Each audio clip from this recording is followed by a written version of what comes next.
Alhamdulillah, Alhamdulillahirabbil alamin, allazi khalaqal insana fi ahsani taqwim. Asyhadu an la ilaha illallah wahdahu la syarikalah wa asyhadu anna Muhammadan abduhu wa rasuluh. Allahumma shalli wa sallim wa barik ala sayyidina Muhammad wa ala alihi wa ashabihi wa man tabi'ahum bi ihsani ila yaumiddin. Amma ba'd.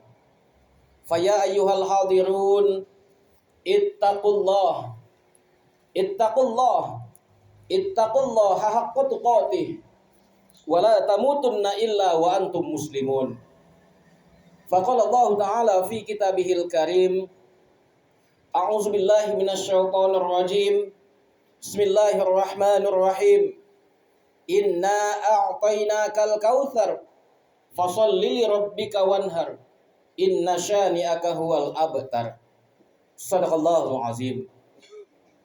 Ma'asyiral muslimin, para hamba Allah yang dimuliakan Allah. Puji syukur kehadirat Allah Subhanahu wa taala, alhamdulillah. Berikutnya sholawat kepada baginda Rasul sallallahu alaihi wasallam. Allahumma shalli ala sayyidina Muhammad wa ala alihi sayyidina Muhammad. Kaum muslimin, sidang jamaah Jumat yang berbahagia.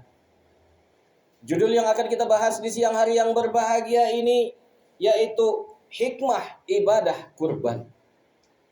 Sebelum kita jauh melangkah atas judul ini, khotib ingin menyampaikan wasiat takwa buat kita bersama, terutama buat diri khotib sendiri. Mari sama-sama kita meningkatkan keimanan dan ketakwaan kita kepada Allah Subhanahu wa taala, yaitu senantiasa mengerjakan perintah Allah dan senantiasa menjauhkan apa yang menjadi larangan Allah. Istiqomah kita terhadap diri kita untuk senantiasa meninggalkan apa-apa saja yang menjadi larangan dari Allah Subhanahu wa taala.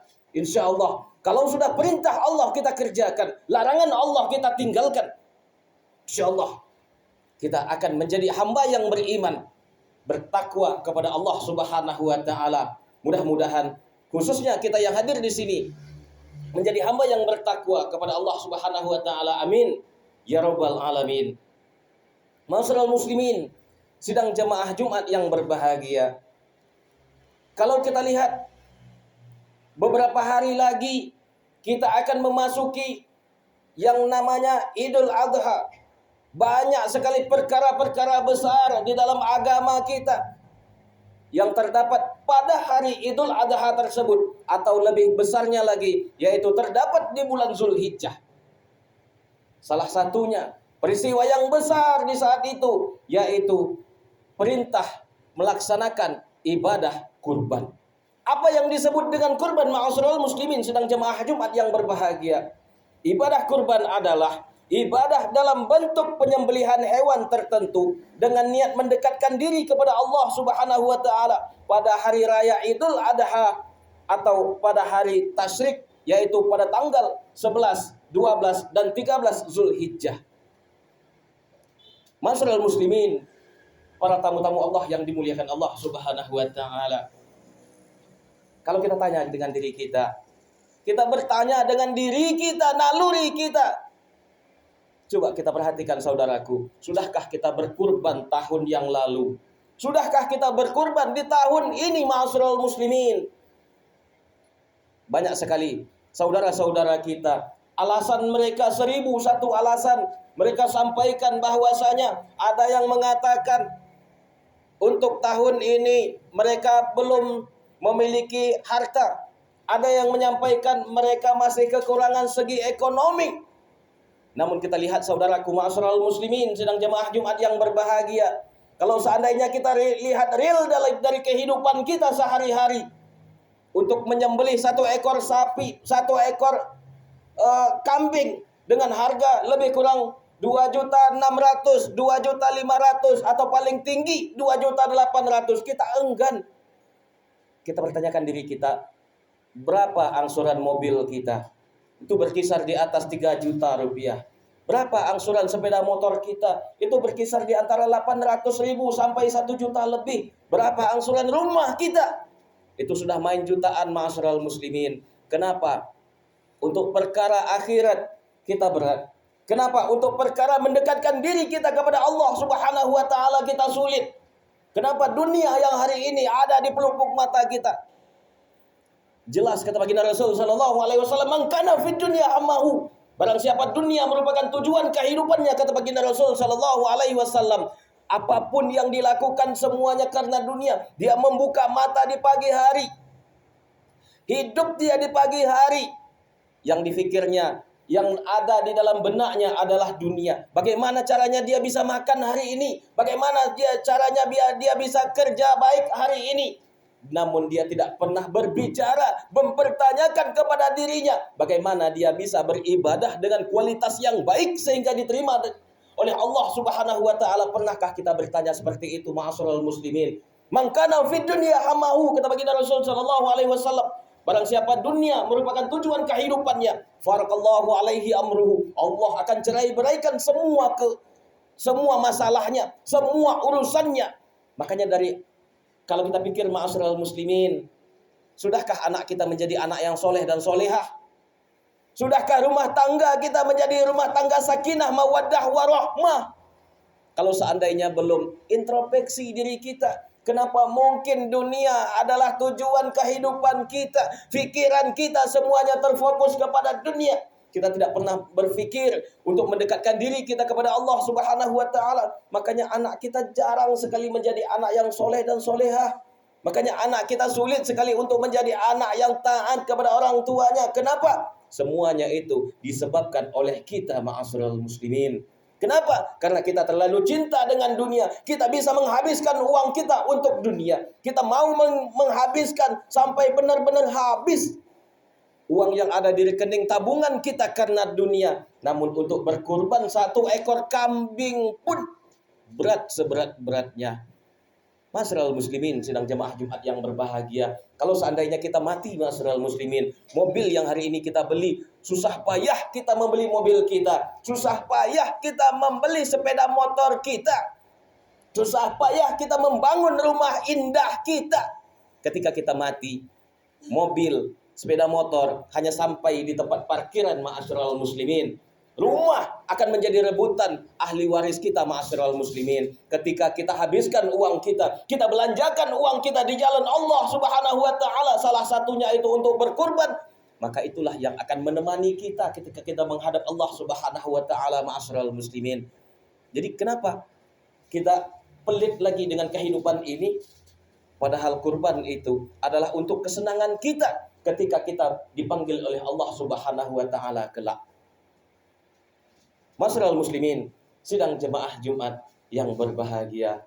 Inilah, kita perhatikan diri kita. Seperti apa diri kita menjalani kehidupan ini. Ini masih sempat kita, ma'asyiral muslimin. Masih ada beberapa hari lagi untuk sampai kita kepada Idul Adha. Masih ada kesempatan kita. Kalau seandainya hari ini kita belum mendaftarkan diri kita untuk berkurban, daftarkanlah. Kalau seandainya hari ini saldo di rekening tabungan kita masih ada belasan juta, keluarkan.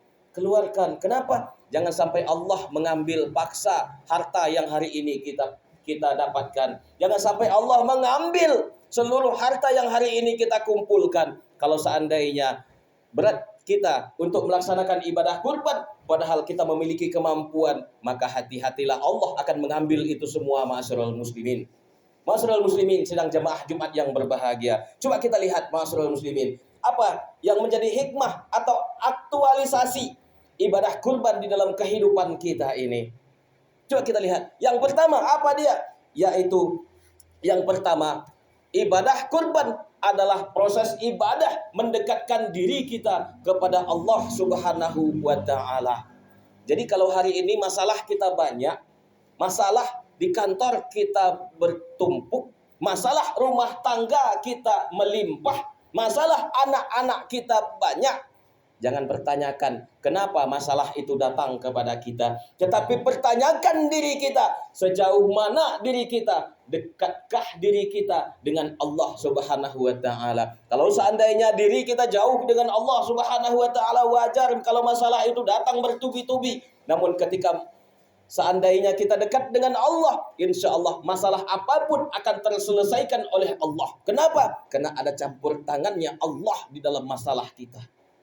Ma'asyiral muslimin, sedang jemaah Jumat yang berbahagia, kalaulah Allah ingin menyelesaikan masalah kita, sangat-sangat tidak terfikirkan oleh akal sehat kita, ma'asyiral muslimin. Tidak sanggup akal kita menerima apa yang Allah perbuat buat diri kita. Banyak sekali contoh yang telah kita baca, yang telah kita dengarkan, yang telah disampaikan kepada kita. Contoh campur tangan Allah terhadap masalah umat manusia. Yang mana? Yang pertama kita lihatlah Nabi Ibrahim alaihissalam. Apakah ada manusia yang kebal dari api? Apakah ada manusia ketika dimasukkan ke dalam api yang menyala, api yang begitu besar, tidak terbakar satu helai bulu pun? Malahan Ibrahim keluar dari tumpukan api tersebut, keluar dalam keadaan dingin. Kenapa? Allah ada di sana. Kenapa? Apa kata Allah? Qulna ya naro kuni bardan wa salaman ala Ibrahim. Ada campur tangannya Allah di dalamnya.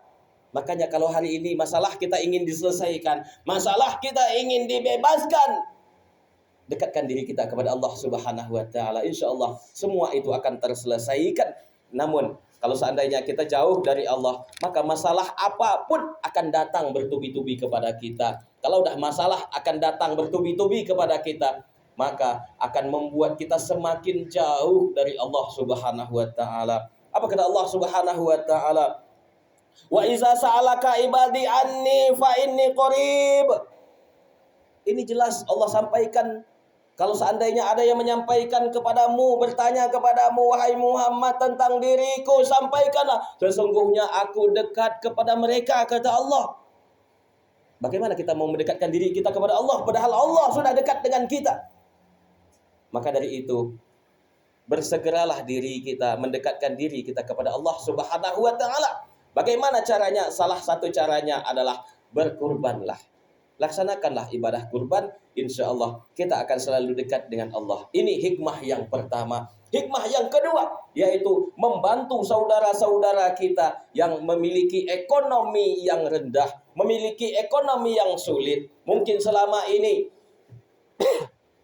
untuk makan daging 1 tahun sekali sulit.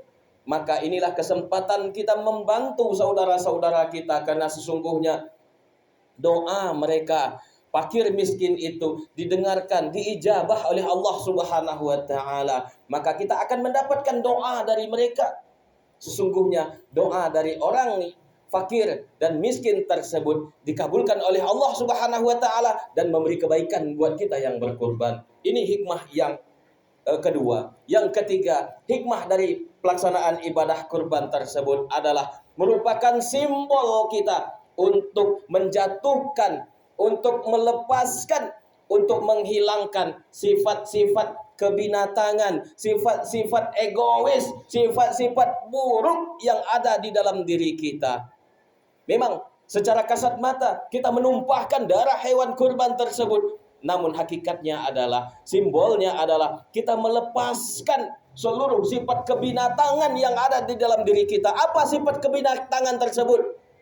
Sombong, angkuh, rakus, iri hati, ria. Ini adalah sifat kebinatangan yang ada di dalam diri kita, ma'asyiral muslimin. Jadi dengan kita tumpahkan darah dari hewan kurban tersebut, secara tidak langsung kita melepaskan sifat-sifat buruk yang ada di dalam diri kita. Setiap kita pasti punya sifat buruk, ma'asyiral muslimin. Tidak ada setiap manusia pun tidak memiliki sifat buruk. Apa sifat buruk terbesar di dalam diri manusia? Sifat buruk terbesar di dalam diri manusia adalah sifat sombong. Sifat merasa diri lebih daripada orang lain. Inilah yang harus kita buang di dalam kehidupan kita ini. Siapa yang memiliki sifat sombong itu, ma'asyiral muslimin? Yang memiliki sifat sombong yang sebenarnya itu adalah miliknya Allah. Kalau seandainya kita memiliki sifat sombong, berbuat kesombongan di muka bumi ini, maka sama seperti kita menyamai kedudukan kita dengan Allah. Dan siapa lagi? Hamba Allah yang Allah laknat karena sifat kesombongannya itu, yaitu iblis, syaitan. jin Allah usir dari surga. Kenapa? Ana khairum minhu, katanya. Aku lebih baik ya Allah daripada Nabi Adam. Aku engkau ciptakan dari api, Adam engkau ciptakan dari tanah yang hitam, yang busuk, yang letaknya di bawah, diinjak-injak. Maka tidak ada gunanya ya Allah aku bersujud kepada Adam. Kenapa? Karena aku lebih mulia dari Adam. Sombong. Karena sifat sombongnya itulah Allah usir dari surga. Masyarul muslimin, kalaulah seandainya hari ini ada terdapat sifat sombong di dalam diri kita, mari sama-sama kita deteksi dari awal. Mari sama-sama berusaha kita untuk membuang kesombongan yang ada di dalam diri kita. Kenapa?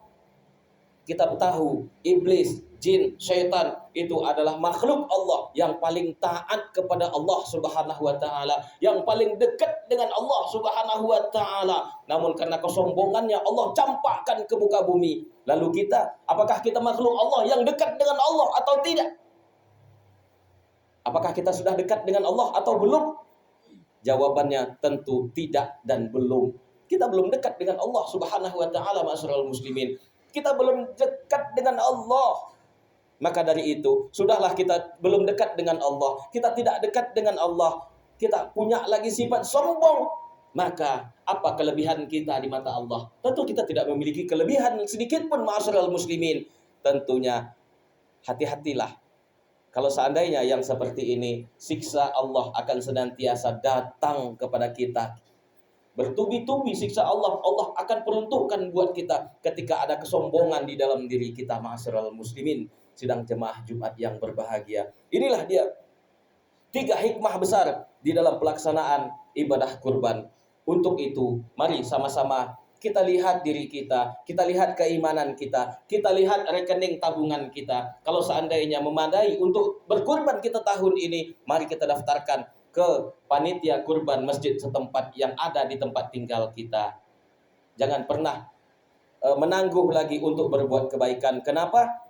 Karena sesungguhnya kita sendiri tidak ada yang bisa menjamin usia kita sampai di mana. Kalau seandainya kita berpikir tahun depan aku akan berkurban, sementara tahun ini kita mampu, kita menunggu tahun depan, apakah usia kita sampai untuk tahun depan? Ini pertanyaan besar yang ada di dalam diri kita. Mari sama-sama kita perhatikan diri kita untuk senantiasa dekat dengan Allah Subhanahu wa taala. Fa'tabiru ya ulil absar la'allakum tuflihun.